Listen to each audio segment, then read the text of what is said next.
Our first exercise are wide stance or sumo pulse squats. You're going to stand a little wider than shoulder width apart, turn your feet slightly out, squat as low as your knees will allow, come up about a quarter of the way, squat again, and then come up and squeeze for 1 second before repeating. Now, squeezing your glutes is not the prettiest sight in the world, but it will get you the results that you want.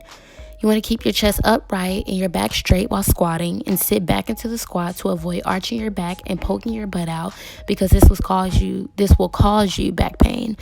The bar on the Smith machine weighs around 45 pounds, I believe, and I added an additional 35 pounds. I was lifting heavier than this, but I'm just returning to the gym from a trip to China, so I'm starting off lower than my usual weight to work my way back up.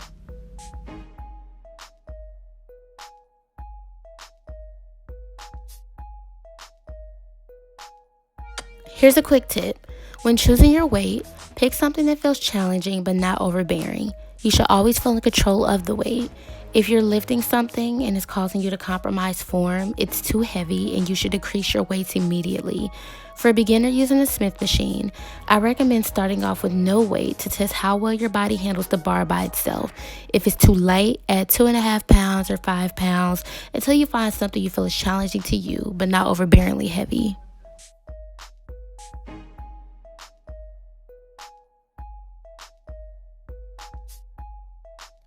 Our second exercise are none other than hip thrusts, of course. These are mandatory for major booty gains, all right? This one exercise works your gluteus maximus, gluteus medius, hamstrings, quads, and core simultaneously. I've seen people complete this exercise with a dumbbell, a barbell with added weights, no weights, and resistance bands, or just using their body weight. I prefer to use a barbell for the extra weight, and I usually add resistance bands for the extra tension in my muscles, but I'm waiting for my new bands to come in the mail, so I just place my feet in the air and balance on my heel for the extra tension. Find a bench that you can lay your upper back against, but make sure your core and the majority of your back is balanced without the support of the bench.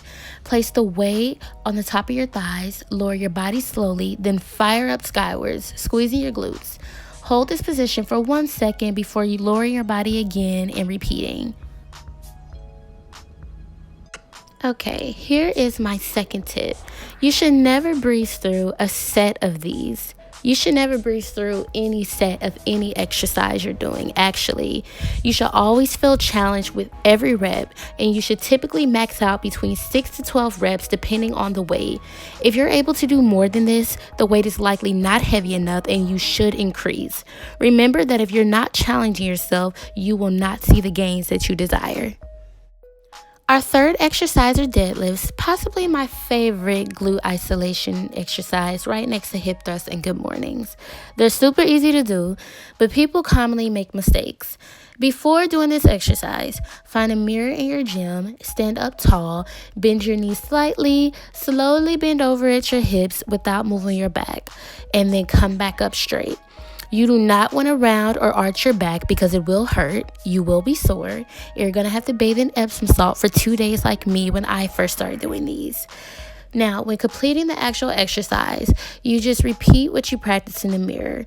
You want to slightly bend your knees, bend over at the hips, keep your back straight, and come back up straight.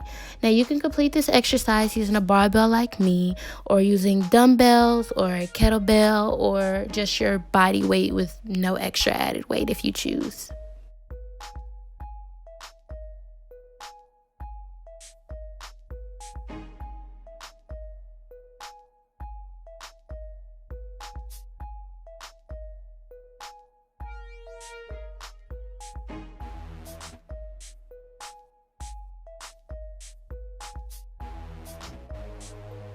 The fourth exercise is the side leg press. I prefer to use the leg press machine on glute days this way because the traditional leg press is more quad and hamstring focused.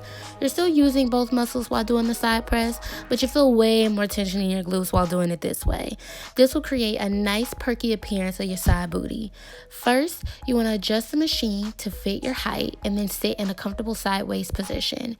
Bend your knees slightly and press towards the platform, powering from your heel.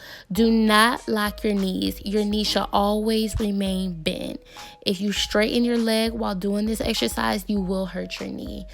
I superset this exercise with side kicks, which I'll be showing you in the next clip.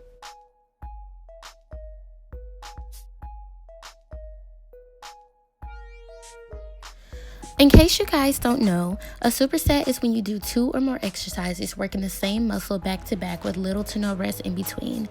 These are great because not only are you saving time, but you're intensifying your workout. I like to add weight while doing side kicks when I'm not using resistance bands, just for a little bit of extra tension. I used a 10-pound dumbbell and did about 10 kicks on each leg before resting.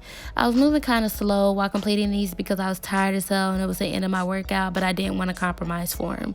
It's good to perform these exercises slowly anyway for good mind and muscle connection. Thank you so much for watching. I hope you enjoyed. I hope you learned something. And I hope you girls or guys incorporate these 5 exercises into your next glute day.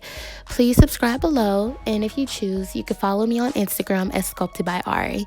Bye.